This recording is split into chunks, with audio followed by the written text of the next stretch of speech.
Señores y señores, buenas noches, bienvenidos al desarrollo de esta clase correspondiente a ciencias naturales. Un gusto poderles tener en el aula virtual, un gusto poderles saludar. Bienvenidos a cada uno de ustedes. Buenas noches, licenciado. Narcisita, ¿cómo está? Buenas noches, bienvenida. Buenas noches, licenciado. Erika, ¿cómo está? Bienvenida. Buenas noches, dicen. ¿Cómo está, Buenas compañerita? noches, Buenas noches, licenciado. bienvenidos.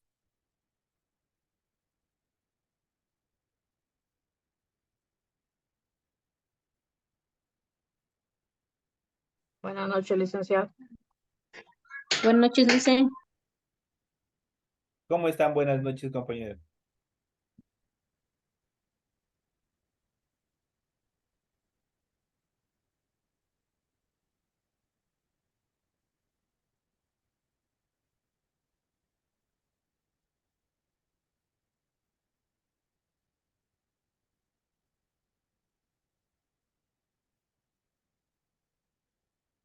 Buenas noches, licenciado. Marita, ¿cómo está? Buenas noches, bienvenida, un gusto saludarle. Buenas noches, Licen. ¿Cómo están? Buenas noches.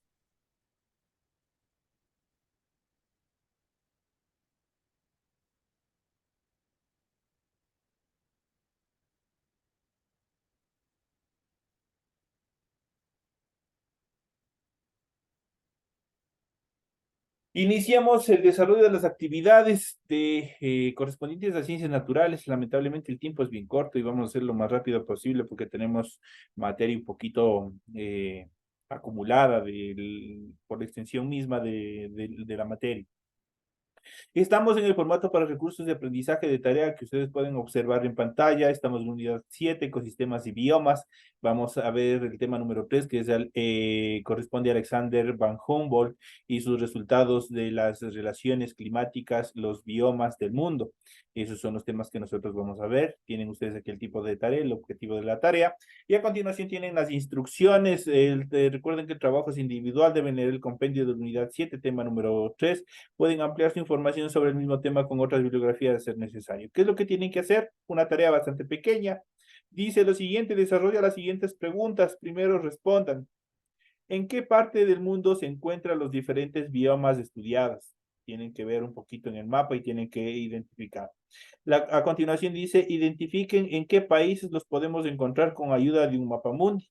Y a continuación, la última dice, hagan especial énfasis en los biomas que encontramos en Ecuador. ¿Cuáles son los biomas que encontramos en el Ecuador? Y nosotros vamos a ver en esa clase a qué nosotros denominamos biomas. Es el tema que nosotros vamos también a tratar. Recuerden que tienen que cumplir con lo que establece el rotulado de cada una de las tareas. Esto es lo que va al inicio de cada hoja, cumpliendo con todos los detalles, posteriormente el desarrollo de la tarea. Deben revisar las recomendaciones, la rúbrica de calificaciones y a continuación tenemos la información en cuanto al desarrollo de los recursos de plataforma. Estamos en unidad número 7 con el tema Alexander van Humboldt y sus resultados en relación del clima, vegetación, los biomas del mundo, correspondientes a la semana número 3 del 28 de agosto. Esta tarea permite entregas desde el 28 de agosto, la fecha límite de entregas es del 30 de septiembre y la fecha de publicación de la calificación será hasta el 5 de octubre, es que tienen todo un tiempazo para poder cumplir todas estas actividades, tienen todo el tiempo del mundo, es que sigan presentando, sigan desarrollando todas las actividades que se encuentran establecidas en su plataforma de actividades. Vamos a iniciar con el desarrollo y habíamos estado nosotros viendo, vamos a iniciar tratando, los ecosistemas del Ecuador. Ecuador es conocido a nivel mundial por su riqueza florística y faunística. De hecho, nos encontramos en un sitial geográfico bastante preponderante.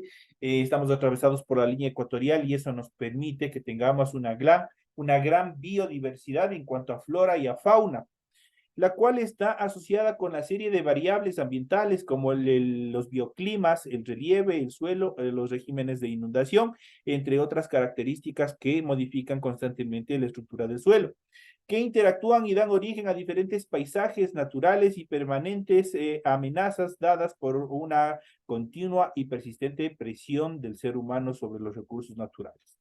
El hombre, lamentablemente, desde los inicios ha sido uno de los peores enemigos en relación tanto de la naturaleza a la flora y a la fauna. El sistema de clasificación de ecosistemas del Ecuador continental junta las experiencias de clasificaciones anteriores con insumos generados a mayor detalle e información florística y ambiental precisa para establecer un sistema jerárquico que clasifica y delimita los ecosistemas del Ecuador continental. Para describir y clasificar estos ecosistemas se toman en cuenta los siguientes factores. Primeramente, la fisonomía. Se refiere a la estructura vertical de la vegetación. Se distinguen entre bosques, arbustal o arbustos, caracterizados por una vegetación dominada por arbustos y matorrales, el herbazal, donde predomina la vegetación herbácea. Otra de las características es el bioclima. Este factor es la relación de la variación del clima y la distribución de la vegetación y en consecuencia de los animales. Se puede distinguir entre macroclimas y bioclimas.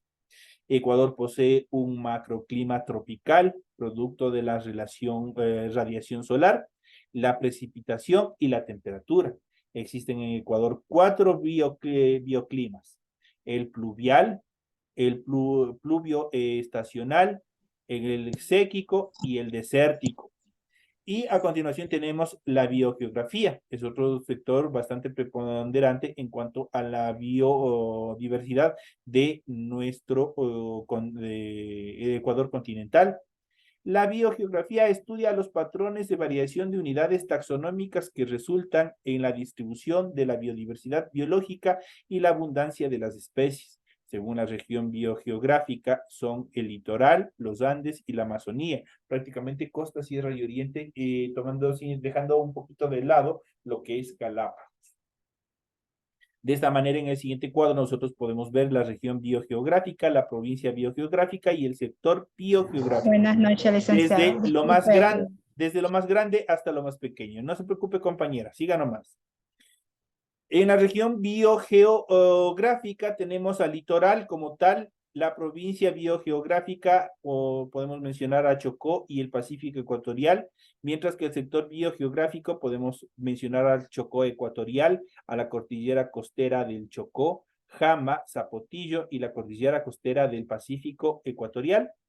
Mientras que la siguiente que podemos observar dentro de la región biogeográfica tenemos a los Andes, donde en relación a la provincia biogeográfica tenemos a los Andes del norte, y en relación al sector biogeográfico tenemos norte de la cordillera oriental de los Andes, el sur de la cordillera oriental de los Andes, los valles, el páramo, la cordillera occidental de los Andes, Catamayo y Alamor.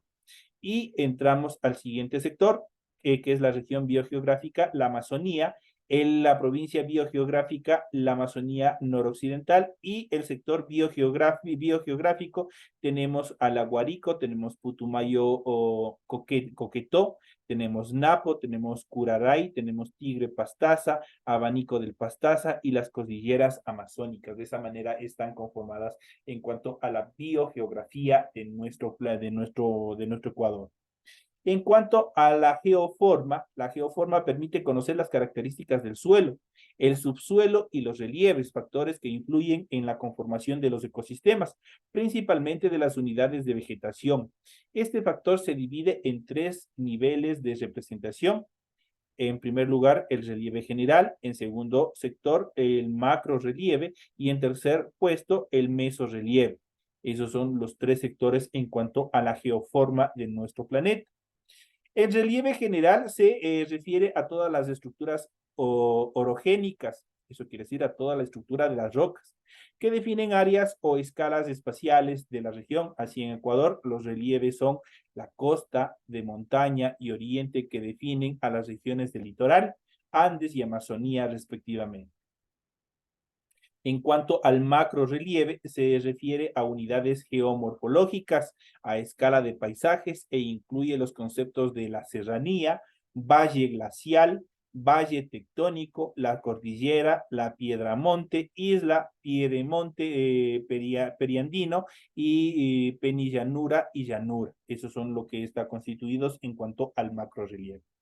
El mesorrelieve incluye 57 unidades geomorfológicas como cuestas, colinas, mesetas, abanicos aluviales, terrazas, vertientes y chorreras. eso está constituido dentro del mesorrelieve. En cuanto a la inundabilidad, hace referencia a la acumulación o drenaje de agua en función de las condiciones hidrológicas. Dentro de estas características podemos mencionar la filtración, la infiltración, la escorrentía, fluctuaciones estacionales de las precipitaciones y unidades geomorfológicas, tales como llanuras y terrazas, y permeabilidad de los suelos. Así definimos 4 tipos de áreas dependientes del régimen de inundación. Tenemos las inundadas, inundables o no inundadas o de tierra firme y susceptibles a inundaciones. Cuando llega el periodo de lluvia, de invierno, por ejemplo, especialmente cuando nos azota bastante acá al sector, a lo que es la sierra, a lo que es el sector de la sierra, prácticamente ustedes verán que la mayoría de los ríos que se encuentran aquí, unos desembocan hacia, hablemos que la mayoría desembocan hacia el sector costero y pocos desembocan hacia el sector del oriente. Estas precipitaciones, cuando se desarrollan con bastante intensidad, provocan que los suelos en el sector del litoral obviamente sean inundadas. Otros sectores son inundables, otros no son tanto inundables y otros son susceptibles a ser inundados. Es por eso que muchos de los gobiernos han generado represas, han generado una serie de actividades con la finalidad de evitar daños en cuanto a la productividad del sector litoral. Tenemos la siguiente, que es la fenomenología. Corresponde a un conjunto de procesos asociados con la productividad, como la floración, la maduración de los frutos, la pérdida foliar, entre otras características en cuanto al proceso de productividad de los vegetales. Existen 4 tipos de estas características en el Ecuador. Tenemos el deciduo. Este está referido a zonas donde los periodos secos tienen una duración entre 6 a 8 meses y el 75% de los individuos de las especies arbóreas o arbustales pierden sus hojas. Prácticamente estos procesos están directamente correlacionados con las estaciones del año. Tenemos también la semideciduo. En los trópicos estas formaciones se localizan en zonas donde los periodos secos tienen una duración de entre 1 y 6 meses al año. Eso quiere decir que son súper largos. Generalmente el 75 y también el 25 de las especies arbóreas o arbustales pierden sus hojas en estos sectores. En el siguiente estrato, que es siempre verde estacional, esta estructura son tipos de vegetación que aunque se mantienen con hojas verdes todo el año, una parte de ellas caen principalmente en épocas secas, pero son reemplazadas casi de forma inmediata. Son reemplazadas, vuelven a florecer. Y las siempre verdes se refiere o referida a los tipos de vegetación en regiones de los trópicos con estaciones secas que duran menos de un mes al año, que mantienen el follaje a lo largo de todo el año. Eso quiere decir que nunca se les caen las hojas, nunca tienden a secarse. Y tenemos los pisos bioclimáticos. ¿Qué son los pisos bioclimáticos? La variación altitudinal asociada a la temperatura juega un papel en el establecimiento de comunidades de plantas y la distribución de ecosistemas. Se pueden identificar tierras bajas, piemontano, montano bajo, montano alto superior y subnival y nival. Esas son las características. Dentro del Ecuador continental se han encontrado 91 ecosistemas, de los cuales 65 son boscosos. Eso quiere decir que hay bastante predominancia de la presencia de árboles, de bosques. 14 son herbáceos y 12 son arbustos. A continuación se describe cada una de las regiones y algunos ejemplos de ecosistemas que podemos encontrar en este sector. Iniciamos con el sistema o la región litoral. Esta región, situada entre el Océano Pacífico y el piedemonte de la cordillera de los Andes e incluye a las cordilleras costeras, se caracteriza por 3 grandes elementos que influyen en la distribución de la biota costera: el río Guayas, el río Esmeraldas y la cordillera de la costa. Esta región posee en total 24 ecosistemas, 22 de helios, repartidos en las provincias biogeográficas claramente diferenciables en su composición y estructura florística, así como en los bioclimas. La provincia del Chocó, predominante húmeda, y la provincia del Pacífico ecuatorial, en su mayoría seca. Además, los dos ecosistemas restantes de la región litoral se distribuyen en ambas provincias. Estos ecosistemas se encuentran dentro de esta categoría. Nosotros, para muchos de ustedes, por ejemplo, hablar de la provincia del Pacífico, de la región litoral y, por ejemplo, de la provincia del Chocó, les debe resultar algo nuevo. Bueno, ¿y de dónde salió esto? Dentro de las ciencias naturales y dentro prácticamente del estudio y mantenimiento de los ecosistemas, el Ecuador tiene una división diferente. Y esta, la división que se les acaba de mencionar, es una división directamente estructurada a las ciencias naturales, al medio ambiente. Esto permite distribuirle de una forma geográfica y natural de cada uno de los ecosistemas y cada una de las características para poderlos estudiar y también para poderlos conservar. El Estado ha desarrollado este tipo de divisiones con la finalidad de preservar tanto la flora y la fauna de cada uno de estos pisos climáticos que obviamente se convierten por su variedad, por su importancia, incluso para los pisos altos. En la serranía, por ejemplo, en los páramos, es fundamental el mantenimiento, por ejemplo, de los páramos, porque ya de ahí de las armadillas y de otros sectores son parte fundamental de la producción de agua y de la filtración y obtención del agua dulce de la cual nosotros podemos subsistir. Si no hubiera nada de esto, prácticamente, si no se hubiese hecho este tipo de divisiones, prácticamente los ecosistemas estuvieran a la deriva y obviamente tuviéramos problemas en cuanto a inundaciones, en cuanto a la obtención de agua dulce y otras características más que nos aportan cada uno de los pisos climáticos. Continuando, tenemos el arbustal deciduo y desértico. Tenemos el bosque siempre verde estacional, el deciduo, semideciduo, inundado e inundable.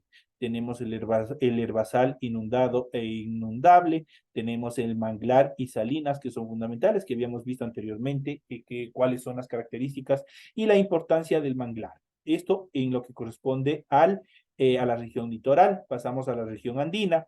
Esa región comprende la cordillera de los Andes, que se extiende desde de norte a sur, abarca pisos bioclimáticos desde Piemontano hasta Nival en las cumbres del volcán, por ejemplo, el Chimborazo, que es el más grande. Esa región posee en total 45 ecosistemas, de los cuales 41 están distribuidos en 6 zonas. Además, existen 4 ecosistemas que se encuentran distribuidos en varios de los sectores biogeográficos. Esos ecosistemas se encuentran dentro de estas categorías. Dentro de la sierra podemos encontrar el arbustal siempre verde, semideciduo, desértico, el bosque siempre verde estacional, deciduo y semideciduo. Tenemos el herbazal de páramo, el húmedo, ultrahúmedo, inundado, inundable y lacustre, por la gran cantidad de lagunas que nosotros tenemos en la región de los Andes. Y por último tenemos el rosetal caulescente. Tenemos, por ejemplo, dentro de estas categorías podemos mencionar a los frailejones, que están presentes en la mayoría de los altiplanos de la serranía. Y pasamos a la última, la región amazónica con aproximadamente 82.120 kilómetros cuadrados, incluye las planicies e inundaciones de los ríos de origen andino y de origen amazónico, sus interfluvios o las cordilleras amazónicas que se levantan hacia el sur. En esta región existen 5 sectores biogeográficos y 22 ecosistemas, de los cuales 7 se distribuyen en varios de estos sectores debido a que presentan características propias de la composición florística y de inundabilidad general. Esos ecosistemas se encuentran dentro de las siguientes categorías. Tenemos el bosque siempre verde, inundado e inundable, 100% verde. Herbazal inundado, esas son las dos características fundamentales o las dos subdivisiones en las cuales nosotros podemos encontrar en la región amazónica. Y en la región insular, en Galápagos, Se ubica en el Océano Pacífico a la altura de la línea ecuatorial que pasa por su montaña más alta, el volcán Wolf. Incluye 234 unidades terrestres emergidas. Eso quiere decir, está constituido por islas, islotes y rocas. Dentro de esta región no se han clasificado a detalle todos los ecosistemas presentes, pero se han encontrado los siguientes grupos. Tenemos los siguientes que son los acuíferos, tenemos los ecosistemas de zonas húmedas, de zona de transición y de zona árida. Tenemos los humedales, tales como manglares y lagunas, tenemos ecosistemas de zona litoral, playas rocosas, playas arenosas y barrancos. Tenemos ecosistemas de zona submareal, fondos rocosos y paredes verticales, arrecifes de corales y fondos arenosos. Y por último tenemos ecosistemas de zonas pelágicas, esto quiere decir bajos y áreas pelágicas. Esas son las características que se encuentran presentes en la región insular. Esas son las características de los suelos, donde existen la predominación de determinados características y especies en cuanto a flora y a fauna se refiere. Pasamos a nuestro tema correspondiente a esta clase, correspondiente a esta unidad. Vamos a ver los avances justamente de Humboldt, que obviamente se asentó por un tiempo bastante considerable en nuestras Islas Galápagos y desde ahí desarrolló una serie de mediciones, una serie de estructuras que obviamente ha permitido también mantener controlado a las especies en relación a la vegetación y también a los animales que existen en no solamente en nuestro Ecuador, sino a nivel del continente americano. Vamos a ver sobre los aportes científicos que ha aportado Alexander von Humboldt y sus resultados en la relación clima-vegetación. Humboldt nació en la ciudad de Berlín, en Alemania, en el año de 1769 y murió en 1859. Fue un naturista y explorador. A partir de 1799, su vida comenzó a dar un nuevo rumbo, ya que se embarcó en un viaje que le cambiaría la vida hacia las colonias españolas de América del Sur y Centroamérica. Como resultado de sus investigaciones y descubrimientos en sus viajes, logró reunir una gran cantidad de datos acerca del clima, la flora y la fauna de los sitios que visitó. De ese modo también determinó las latitudes, las longitudes y las medidas de campo magnético terrestre, que son fundamentales y que a la actualidad nos ha permitido avanzar bastante en el tema de georreferenciación de nuestro planeta. Dentro de su amplio programa de investigación fue el estudio de la distribución geográfica de la vegetación, el que permitió hacer distribuciones originales a la ciencia. Humboldt se interesó por la observación, la distribución y la asociación entre las especies, que son los parámetros que deciden el carácter propio de la vegetación de un país. Prácticamente, ¿qué es lo que quiere decir con este tema? Que prácticamente él fue estudiando todas las cadenas alimenticias, las cadenas tróficas que habíamos visto anteriormente, cómo se van correlacionando cada uno de los animales en cada uno de los ecosistemas para poder sobrevivir, cómo aportan energía o transfieren energía entre seres vivos. En ese sentido, Humboldt en América, tras un viaje tranquilo junto con su colaborador Bonpland, desembarcaron el 16 de julio de 1799 en Cumaná, Venezuela. Allí quedaron fascinados por su selva tropical. En los primeros días estuvieron tan abrumados que no sabían cómo hacer observaciones claras frente a tanta diversidad.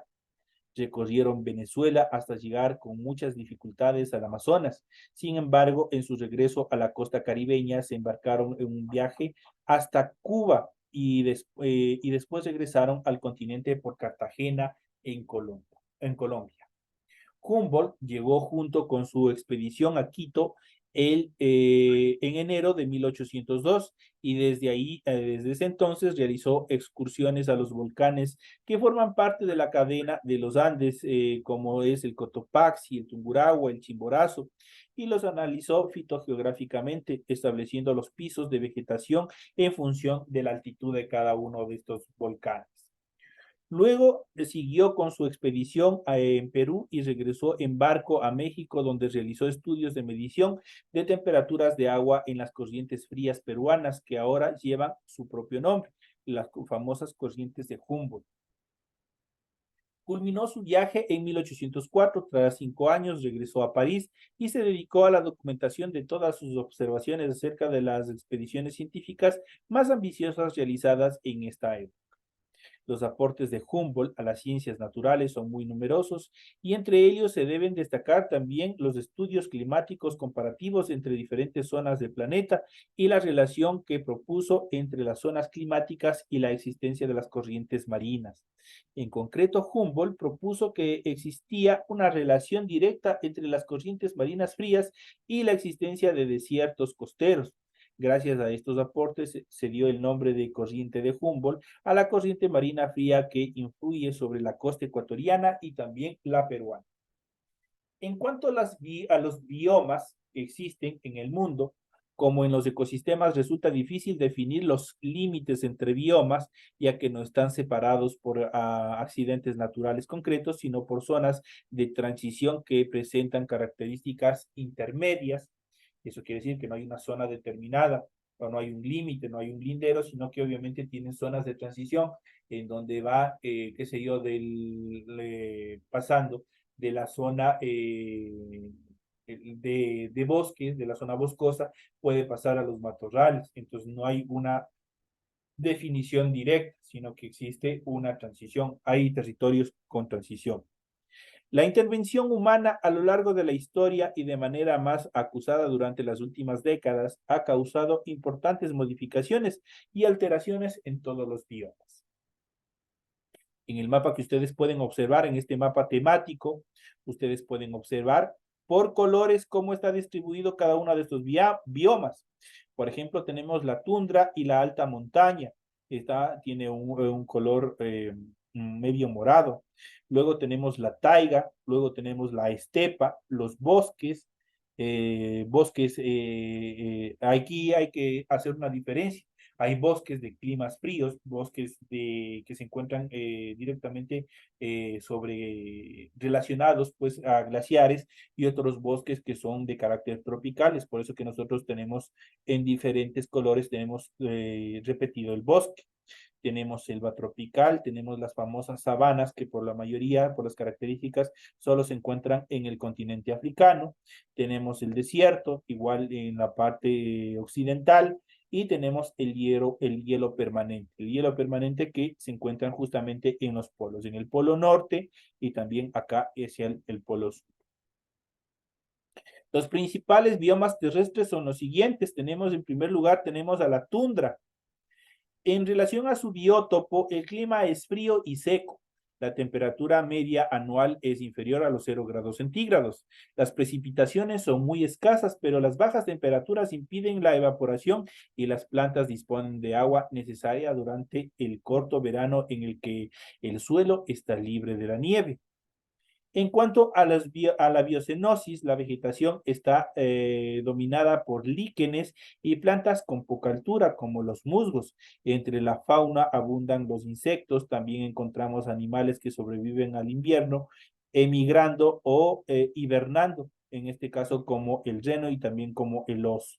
Entonces aquí tenemos a qué se refiere el biótopo, prácticamente es el clima, la temperatura, mientras que la biocenosis corresponde tanto a la flora y a la fauna de estos sectores. Pasamos al siguiente, tenemos la taiga. En la taiga, el biótopo, el clima es frío y húmedo, la temperatura media anual es de 0 grados centígrados, con inviernos muy largos y fríos, veranos cortos y frescos. La precipitación es escasa, eso quiere decir las lluvias son escasas. En relación a la biocenosis, la vegetación está constituida por bosques de gimnospermas, como los pinos boreales o los abetos con las hojas duras. La fauna es muy variada, destacan los animales que en invierno presentan una coloración blanca para confundirse en el entorno, como el búho nival y la liebre ártica. Esos son los animales emblemáticos de estos sectores. Pasamos al siguiente, tenemos la estepa, ya vamos calentándonos un poco más, ya vamos pasando a un estado, a un nivel de suelo va un poco más caluroso, y pasamos a la estepa. En relación al biótopo de la estepa, el clima es seco y frío, la temperatura media anual está entre 3 y 16 grados centígrados, Existe una gran oscilación térmica tanto en el día y en la noche como a lo largo del año. Las precipitaciones son moderadas y se reparten de forma muy desigual durante todo el año. Hasta provocar periodos de sequía, el suelo posee una escasa capacidad de retención del agua. En relación a la biocenosis de la estepa, la vegetación está formada por plantas herbáceas que se desarrollan coincidiendo con las lluvias. Entre la fauna abundan los herbívoros que son capaces de recorrer grandes distancias para recuperar su alimento, como el bisonte o el caballo. También habitan pequeños roedores que constituyen o que construyen madrigueras subterráneas para poder sobrevivir. En cuanto a la sabana, el biótopo de la sabana, el clima es tropical seco, la temperatura media anual es de unos 25 grados centígrados, con pocas oscilaciones durante el año. Eso quiere decir, no varía mucho durante el año. Las precipitaciones son abundantes, pero concentradas en una estación húmeda que se altera o se alterna con una estación seca. Las sabanas se encuentran ubicadas en zonas tropicales y subtropicales, como todo con clima tropical seco. En cuanto a la biocenosis de la sabana, la vegetación está formada por extensas praderas de plantas herbáceas junto con algunos arbustos y árboles dispersos como la acacia y la boab. La fauna dominante son las manadas de herbívoros como el antílope o la cebra. También abundan grandes depredadores como el león, el guepardo y numerosas especies carroñeras como la hiena y los buitres. Esos son los animales emblemáticos en relación a la sabana. Pasamos a la selva tropical. El biótopo de la selva tropical presenta un clima tropical húmedo muy estable, con temperaturas medias cálidas alrededor de los 27 grados centígrados y una elevada humedad durante todo el año. La humedad varía según la altura de la vegetación y a lo largo del día. Esta nunca es inferior al 80%.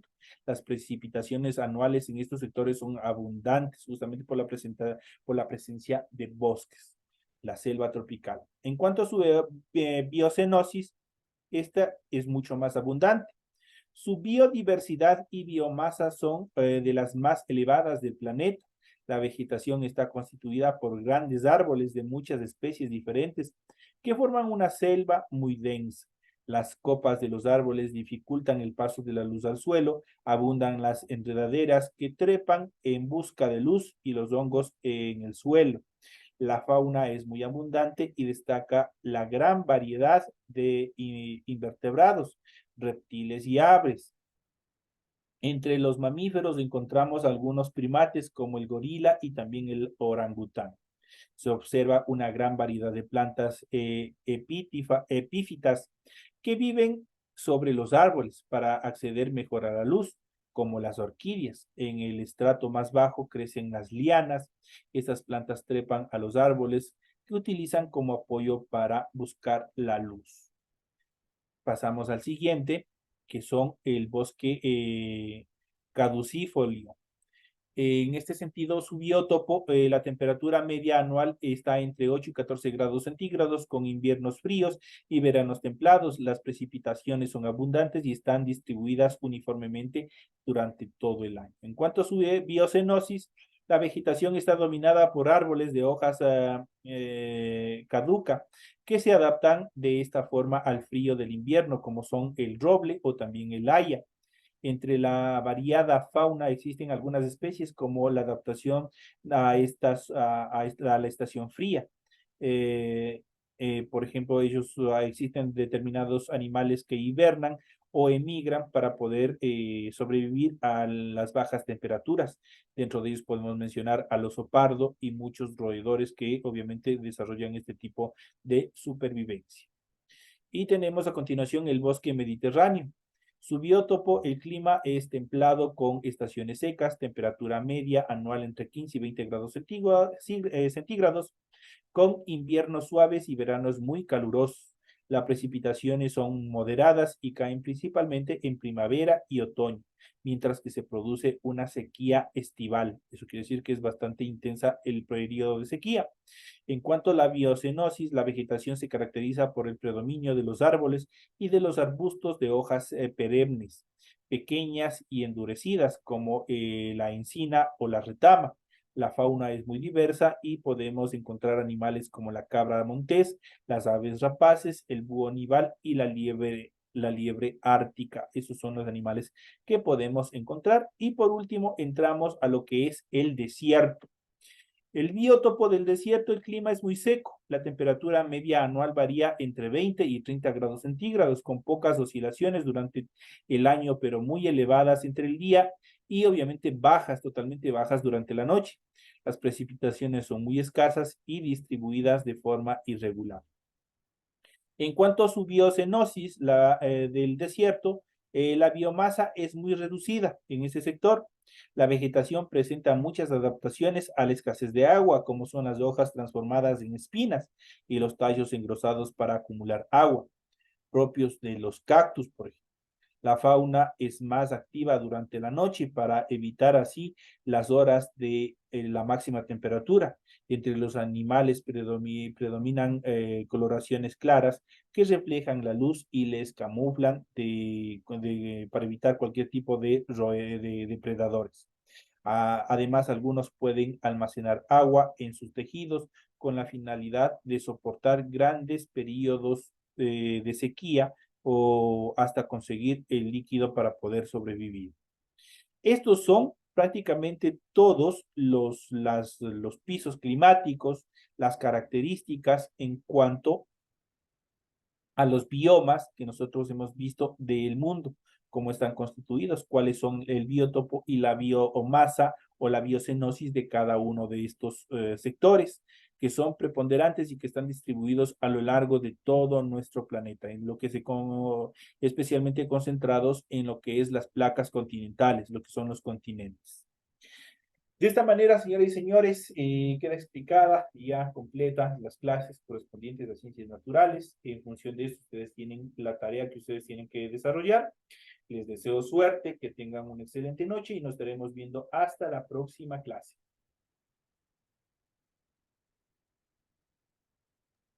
Gracias. Gracias, Lisen.